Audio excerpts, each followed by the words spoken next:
প্রতিদিনের মতো আজকেও চলে এসেছি একটা নতুন রেসিপি নিয়ে। এটা সাধারণ জিনিস দিয়ে একটা অসাধারণ ইউনিক রেসিপি। যেমন দেখতে সুন্দর তেমনি খেতে সুন্দর। চলুন শুরু করি। প্রথমে একটা বাটি নিয়ে নিলাম।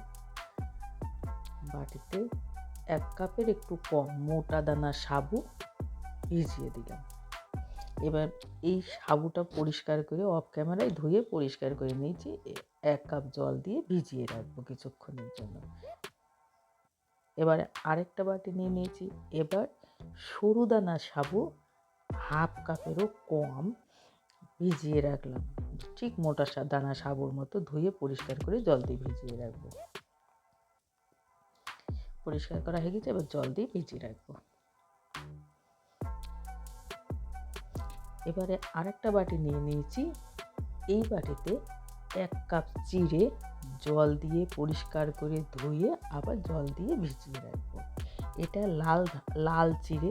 এটা দেখতে একটু লাল হয় কিন্তু খেতে খুব টেস্ট হয়। সাদা চিড়ের থেকে এই চিড়েটার স্বাদ একটু বেশি, তাই আমি লাল চিড়েটা নিয়েছি। এবার চাটনি বানানোর জন্য নিয়েছি কটা বাদাম আর অল্প পরিমাণে মটরের ডাল আর একটা শুকনো লঙ্কা। কড়াই বসিয়ে দিয়েছি, কড়াইতে সামান্য তেল দিয়ে দিয়েছি। এবার এগুলো ঢেলে দিলাম। এগুলো নেড়ে চেড়ে ভেজে নেব। কালারের জন্য দেব একটু হলুদ, স্বাদের জন্য দেব একটু লবণ। বেশ, লবণ দিয়ে দিলাম। এবার হলুদ দিয়ে দিলাম। এবার নেড়ে চেড়ে ভেজে নেব যতক্ষণ না একটা ভাজার বাসনা আসে। দেখো কত সুন্দর কালারও চলে এসছে, ভাজা হয়ে গেছে। এবার এটা মিক্সিং জারে তুলে নেব এবং এতে সামান্য একটু জল দিয়ে মিক্সচারে পিষে নেব, মানে পেস্ট বানিয়ে নেব।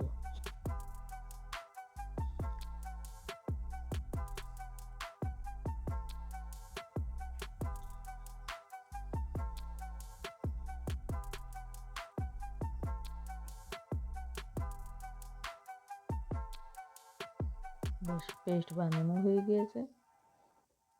এবার একটা বাটিতে ঢেলে নেব।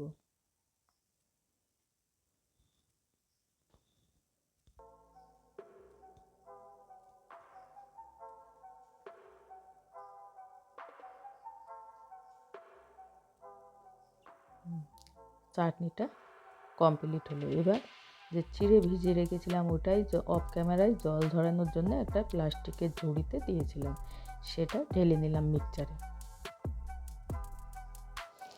সাবুটাও তাই একটা ঝুড়িতে ঢেলে রেখেছিলাম। এই চিড়ে আর সাবু একসাথে পিষে নেব। এটা ছোটো দানা সাবু, ওটা পরে কাজে লাগাবো। এটা বড় দানা সাবু।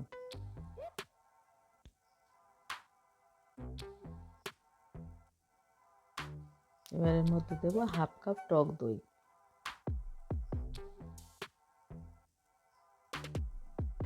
কাপটা ধুয়ে একটু জল দিয়ে দেব, দিয়ে মিশিয়ে নেব মিক্সচারের মধ্যে।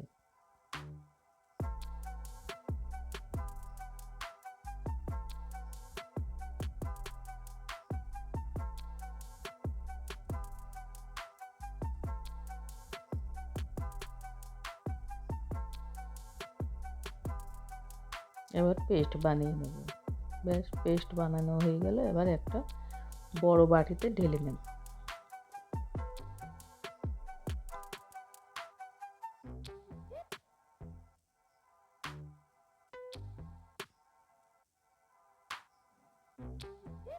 এবার স্বাদের জন্য দিলাম, মিষ্টির জন্য নয়, 1 চামচ মতো চিনি আর একটু দিলাম লবণ দিয়ে এবার ভালো করে ফেটিয়ে নেব। একটু জল দিলাম হালকা করার জন্য, খুব গাঢ় হয়ে গিয়েছে বেটারটা। এবার ভালো করে ফেটিয়ে নেব।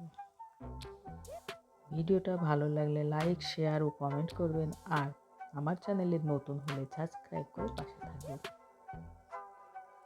এবার ফেটানো হয়ে গেছে, এক সাইড করে দিলাম। এবার নিয়েছি একটা ছোট্ট থালা।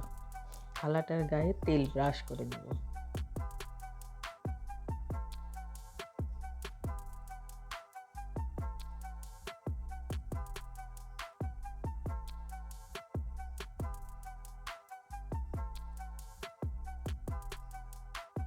এবার আবার বেটারটা নিয়ে নিয়েছি।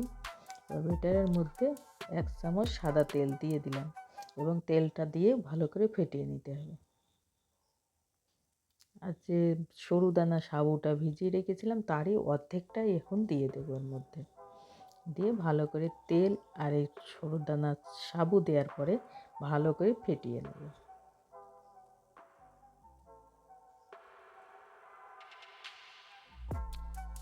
যত ভালো করে ফেটাবে তত ভালো হবে জিনিসটা। এবারে দেব 1 প্যাকেটের হাফ প্যাকেট ইনোটা দেওয়ার পরে একটু জল দিয়ে আবার ভালো করে ফেটিয়ে নেব।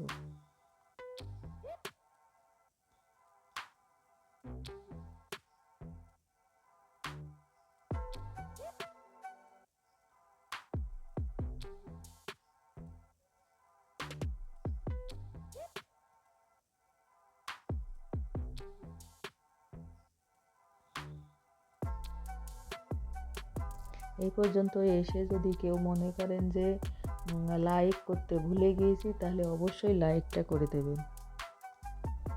এবার ফেটানো বেটারটা যে থালাটায় তেল লাগিয়ে রেখেছিলাম সেই থালাটাই ঢেলে দেব।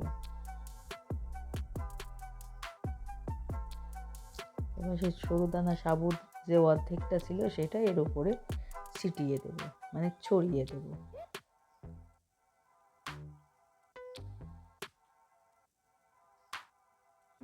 কড়াইতে জল আগেই বসিয়ে রেখেছিলাম, জলটা ফুটতে শুরু করেছে। এর মধ্যে একটা স্ট্যান্ড দেব, দিয়ে থালাটা বসিয়ে দেব।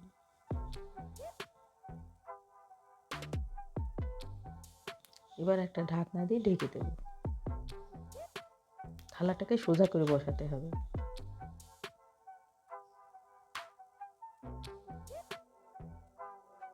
এবার কিছুক্ষণের জন্য হতে দেব।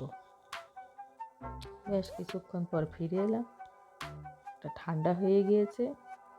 এবার ওটাকে তুলে নেব থালা থেকে, মানে পিস পিস করে কেটে নেব, দিয়ে তারপরে তুলে নেব।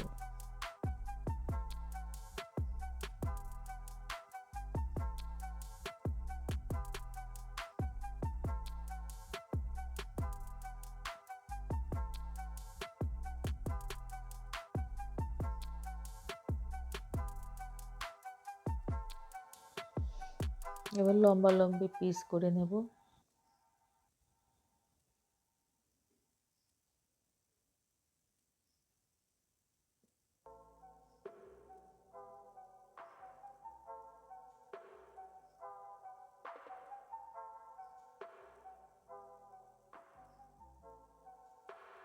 এবার চৌকা করে পিস করে নেব।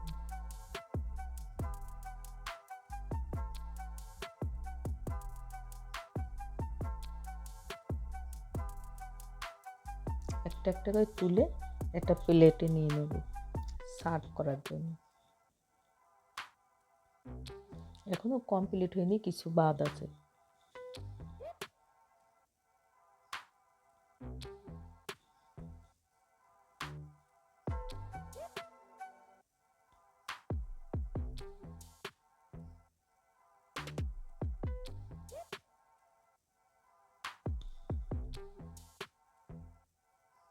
পিসগুলো একে একে তুলে প্লেটে রাখবো।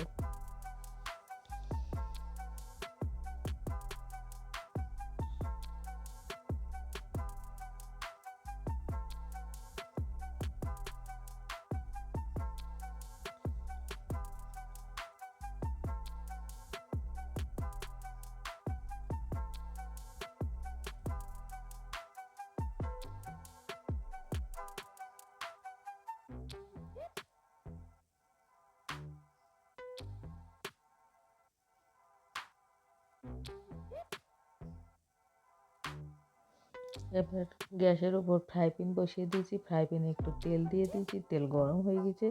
এই তেলের উপরে দেব কালো শস্য বা রাই, শস্য দিয়ে দিলাম। এবার দেবো কটা কারি পাতা। এবার ধিমি গ্যাসে এগুলোকে ভেজে নেব।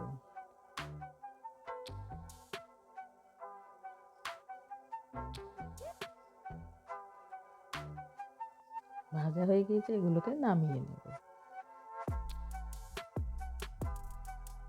এবার এগুলোর উপরে একটা একটা করে পাতা দিয়ে দেবো, দেখতে খুব সুন্দর লাগবে।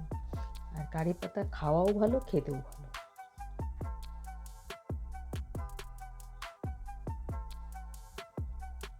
মানে খেতেও ভালো লাগে আর খেলেও শরীরের দিক থেকে ভালো।